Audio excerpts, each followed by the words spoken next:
jak 50 nie, także... No ale chyba w tej walce to się chyba nie sprawdza raczej.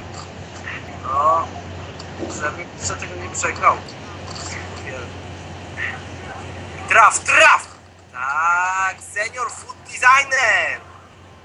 Ładnie, gratuluję, tak, jesteś... No to jedziemy dalej, już tym razem 9, no i też 103 poziom, no.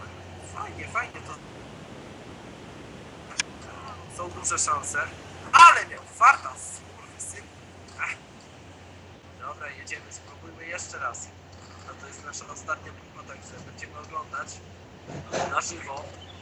Pracownik ochrony, no więźniak, Janusz Palikon.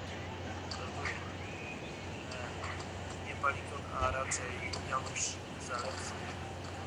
Dobra, nie wiecie o kogo chodzi, ale to nieważne, jedziemy. Skurwysyn, ma trochę tych no, z łapy też ma niezły damage, z tego co mówię. O, walka się powoli wyrównuje. Goddammit, to może przesądzić o całym pojedynku. Teraz trafiłem, goddammit. Zmiotło go z powierzchni ziemi, nasz kolega nie miał szans.